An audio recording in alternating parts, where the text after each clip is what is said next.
This is hypnotic authenticity. This is a space for inner clarity, where hypnosis meets self-inquiry, where the stories that you carry can become gentle invitations for change. We're going to explore identity, emotional harmony, and authentic living through subtle, mindful approaches and a really, really good sprinkling of hypnosis. So take a slow, deep breath and let's begin. So this one is going to be on the subject of people pleasing. And because people are listening to podcasts whilst doing other things, I wanted to inform you straight away at the beginning that this podcast includes a hypnotic induction. So please do not listen to this recording whilst driving, whilst operating machinery, whilst basically engaging in other activity which could be distracted, because the likelihood is at a certain point you might want to close your eyes. All right, let's begin. Hello, everybody. The astute of you that are watching on video will have noticed that for the first time ever, I have a microphone in front of me. Hello, hello, hello, hello, hello, and green screen behind me. Now, the reason for this is because it is absolutely freezing outside. So this is not going to be a generalized trend. It's just that I ain't gonna stand outside in the snow and theorize and pontificate as my feet just kind of freeze to the spot. So we're going to talk today about people pleasing. The reason for this is because it came up in a client session recently, and I thought I would kind of give you a couple of tools that might help if you're also kind of suffering from this phenomena of people pleasing. So in the particular client example, the base was a sense of dissatisfaction with the self, okay? There are parts of me that are unapprovable, that are faulty. And therefore, the client was chasing a sense of approval outside of himself to kind of make it all feel better, okay? Now, that may resonate with you, or your story may be slightly different. But I think, you know, the reason why we would wish to people please intrinsically is to divert attention away from our own flaws, about which we feel pretty bad, and replace that with a sense of approval which is coming from somewhere outside of us, okay, from somebody else's approval, in order that we'll feel good ourselves. So basically, we're handing over our personal ability to choose our emotional state, handing it to somebody else, trying to be nice to them in the hope that they will appreciate it. They won't realize that we're playing a game, and will genuinely appreciate it and be nice back, and we can forget about all of our flaws and be a member of the human race. That typically is kind of what's going on. So there is a sort of a shame-based story in the background, which supports the necessity for people pleasing, let's say. But here's the thing, okay? So you're handing away the keys to your emotional security to somebody else, and then you are trying to manipulate them by some method or other so that they will like you, so that they will see the nice side of you and not the faulty side of you, so that you can then pretend based upon their feedback that you're nice. So the whole thing is a massive game. And worse than that, when it works, it doesn't work. It can't work, because if you get approval from somebody else whilst playing this game of what it is that you think they want, well, then you're getting approval for the wrong stuff. You're getting it for the painted mask rather than the reality. So when you get the approval, it still doesn't feel like you. When you don't get the approval, you've put a lot of effort into it and it hasn't got anywhere. And either of those that occurs, you end up either deluding yourself to the reality of the situation or feeling a massive lack of security inside of yourself based around the fact that your emotions are being rocked and diverted and directed by someone outside of you. So what I wanted to show you was quite a few, hopefully, different ways of understanding that, from a rational perspective, somebody else is going to do what they're going to do. They're going to like you or not like you based upon criteria which you have no control over. But that in handing over that gift of your emotional stability to somebody else, you're actually making yourself more vulnerable, not less vulnerable.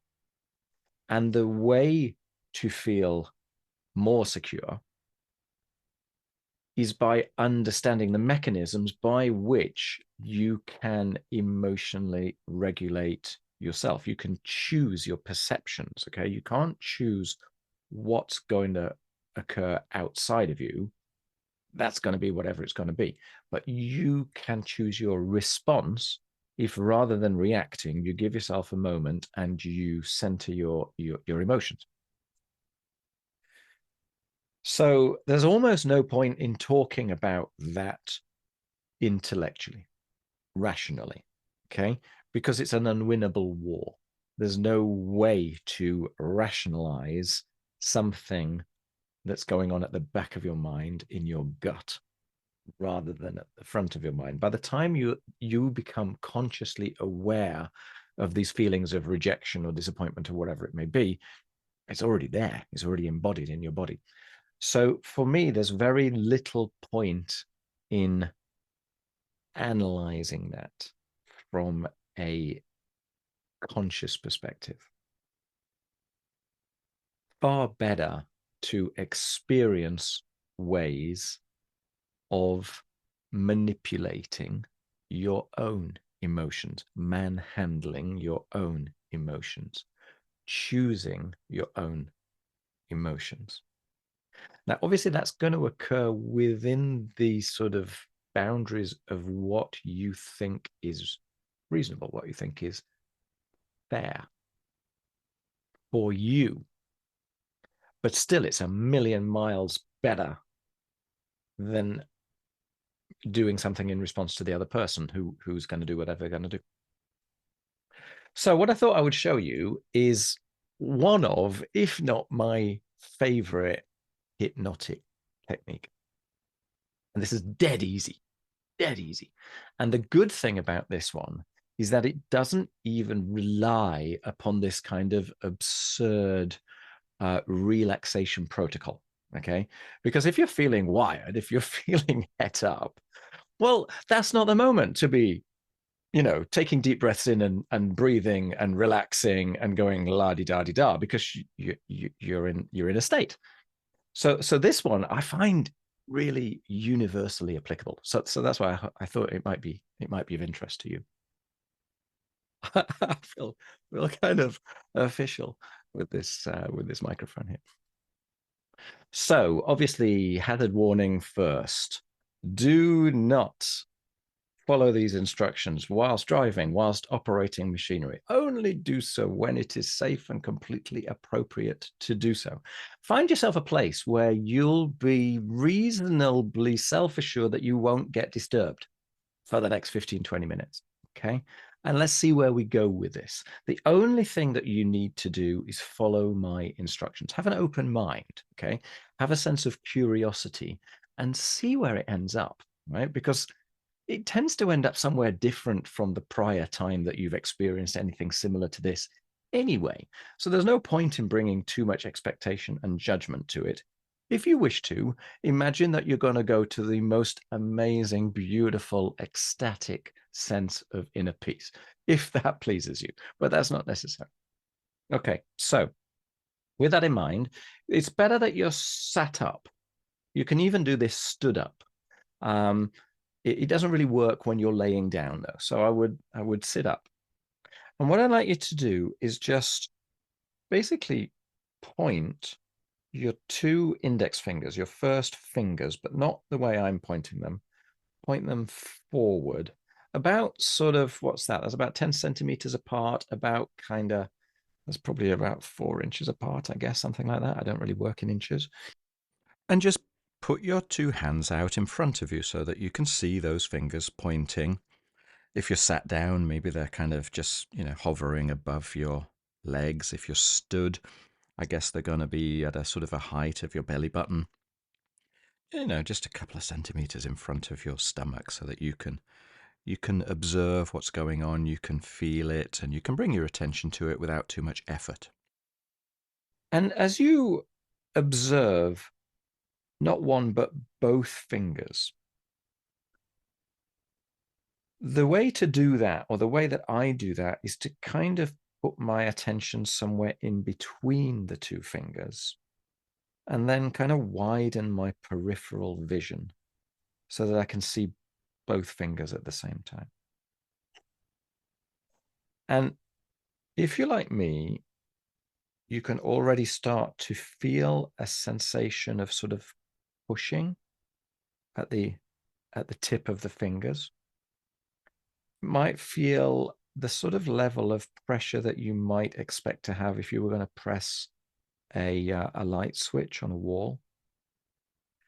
So there's a sense of extension in the two fingers. The hand can be generally relaxed. You don't need to clench your fists at all. You can loosen the other fingers if they feel at all tight, but just keep those two fingers pointing out. And maybe by now you can observe the temperature of the fingers. As you keep your gaze on both fingers, you can notice the temperature of the fingers. Maybe you can notice your pulse in the fingertips. Maybe not only become aware of the fingers, but become aware of the space around the fingers. And maybe even the difference between the temperature of the finger and the temperature of the air that surrounds it. And as you bring your attention to those fingers and to the sound and the words of my voice, perhaps you can already notice that your body has become still and your breathing has become still. And you can notice the tips of your fingers as if they were pressing on one of those light switches on a wall. And maybe the support of the chair or the bed or the cushion. And maybe the texture of the clothing that's surrounding you. And the rise and fall of your chest.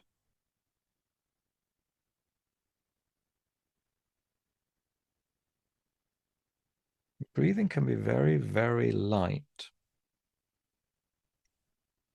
to the point where you can't really hear the breath.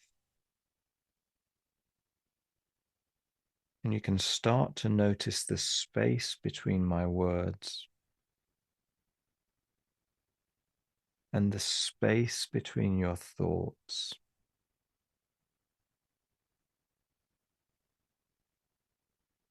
As those fingers just kind of hover there.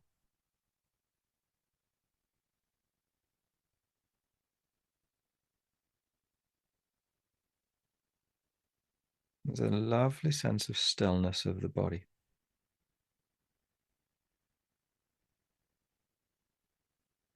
And when you're ready, in your own time, The only thing I want you to do is direct your attention from the fingertips to about 2 centimeters in front of each finger, keeping your gaze in between and your peripheral vision, noticing the space in front of those fingers.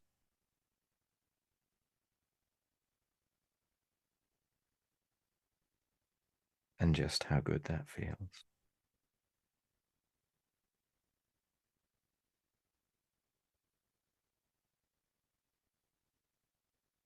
Sense of complete calm. Perhaps those eyelids want to close.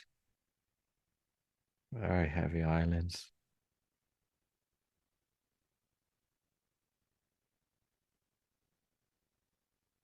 Noticing the space in between each thought.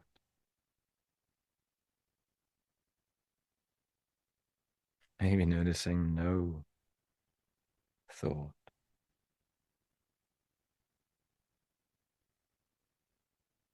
And with every breath that you exhale, just allowing that sensation of stillness to solidify. Because in this state, you have all the control you need, all the strength, all the power, and all the choices. Because we're just here for a moment, and any thoughts that might come and go, you can just park for the next few minutes, so that just here and now, in this moment, you can pay attention to yourself, the quietness in your mind, to the stillness in your body. And maybe you can even notice your body becoming a little warmer. And there's a little dampness around the eyes, tendency to swallow, eyelids flickering, maybe fingers just wanting to drop down to your lap, sending you deeper.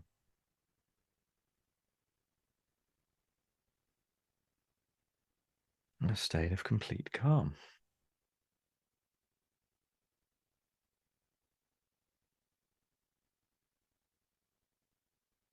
Because you can choose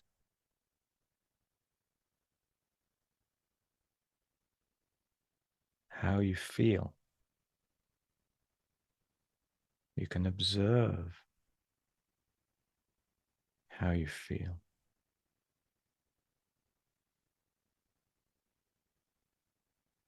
You can imagine in the silence where you are, just following my voice,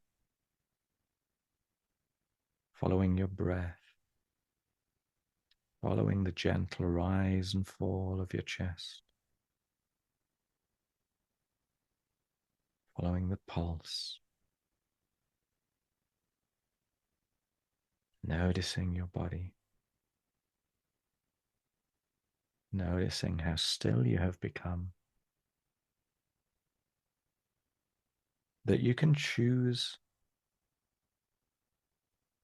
a feeling. Choose a feeling that you would love to experience here and now, just for a moment.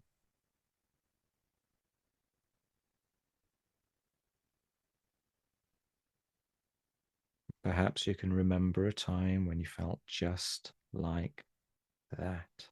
Now, you can see yourself there. You can see your posture. You can see the way your facial expression is. You can see how you're acting, how you're interacting, the feeling in your chest, the feeling in your stomach. And maybe you can see yourself, or you can get a sense of yourself, or you can feel the way that your body was positioned. Is it daytime or nighttime? Who was around you? Who were you interacting with? Building the scene in your imagination and the feelings inside. Imagining that feeling like a small ball of energy. And you can search for that energy inside of your body. Identify where that feeling is strongest and allow that feeling to expand and grow and flood the whole of your body until it's almost like an orb of energy, a beautiful surrounding, glowing orb of energy filled with that emotion, because you have all the choice. And the body can't tell the difference between a vividly imagined emotion and whatever you want to call reality. And so you can trust your own sense of self, your own sense of being, your own sense of awareness, your own sense of inner beauty, your own sense of your own personal power.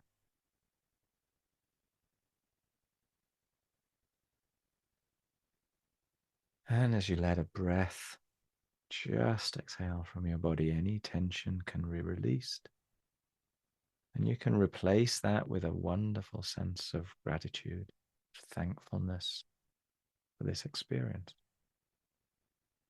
Just for this moment, just for you.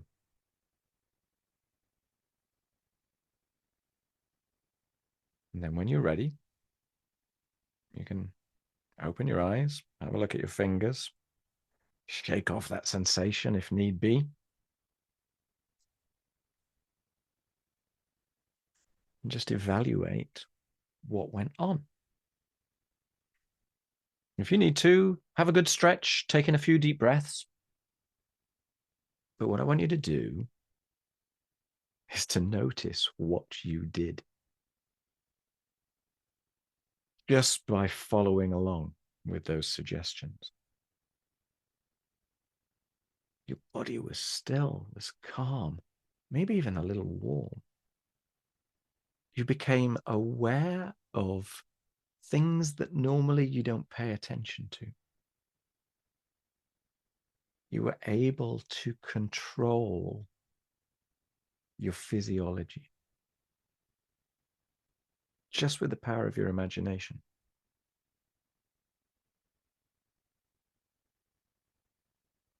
So why would you ever want to hand that over to someone else? It's great to interact with other people. It's fantastic. You can bounce ideas off each other. You can generate sensations and feelings and thoughts that you can't do on your own. So it's a fantastic thing. But that's not the same as handing over your emotional stability to someone else's sense of approval. When you become comfortable with being what you are, the people that like that will find you. They'll find you. When you're people pleasing, I mean, I'm sure most people know this when they receive a people pleaser. You feel icky. You don't know how to trust the messages that you are receiving. And so you tend to blank them out.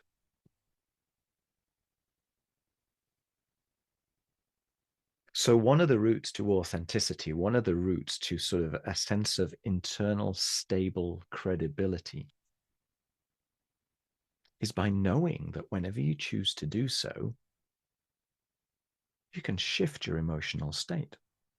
I've talked on another video about how you can actually take that imaginary visualized experience one step further and literally embody your physiology from a time that you wanted to replicate the emotion. You can adopt the posture.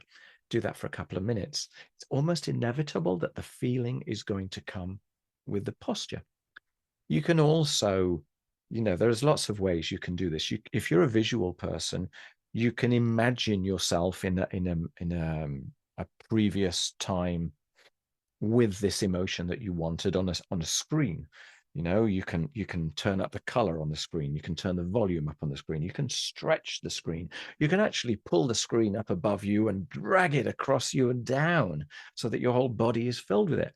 Similarly, if there's an emotion that you want to get rid of, it's not the moment that you need to deal with stuff and something is bothering you. You can also, if you're visual, you can put that onto a screen, shrink it down to the size of a postage stamp, or turn all the color away, drain the color away so it's black and white, make it so tiny it's this big, and then just flick it off.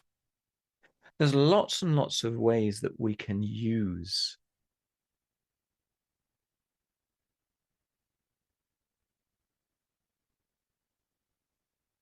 the representations that we bring to a situation for our benefit.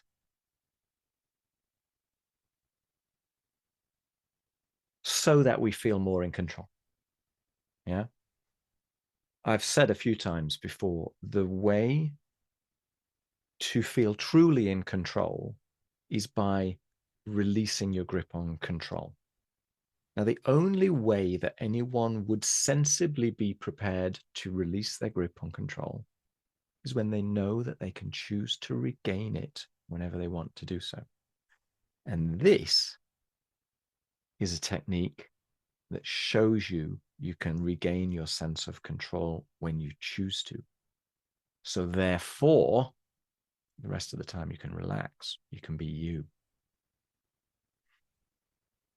When I discovered this technique, it kind of blew me away because it put roots from my feet down into the ground.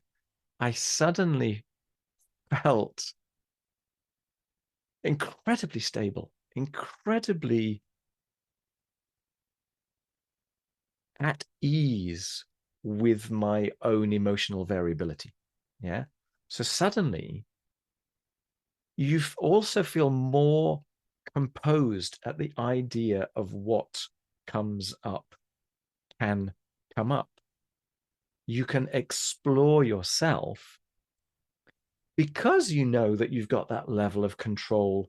Should you need it, should something come up which is so upsetting or so distressing or uncontrollable or uncomfortable in the moment, you've got a few tools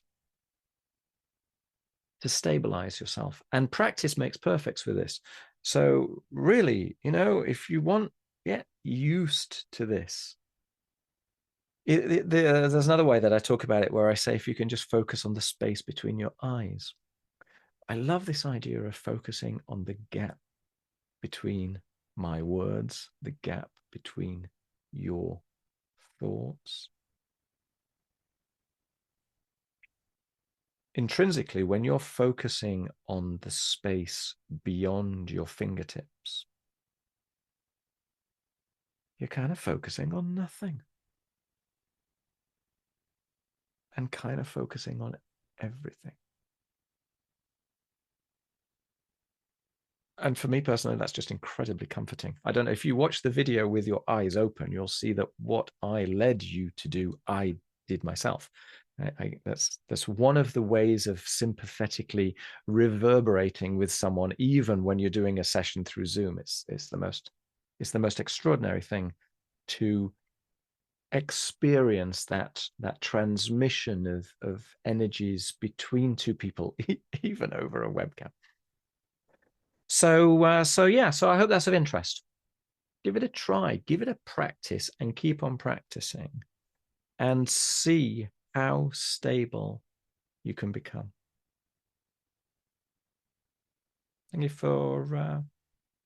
for your attention. And if you like this, let me know. Yeah, I love it. All right, take care. Cheers. Bye. Thank you for joining me today. I hope you enjoyed the episode. If it resonates with you, then follow my podcast. I would also personally be really grateful if you might wish to leave a quick rating. It genuinely helps others to discover the podcast. If you personally would like more guided meditations, you want some deeper insights, you'll find all my links in the description. If you prefer a more visual boost, then you might want to check out my YouTube channel called Authentic Life Hypnosis.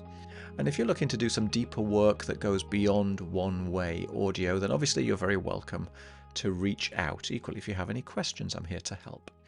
Thank you for listening, and I'll see you in the next episode.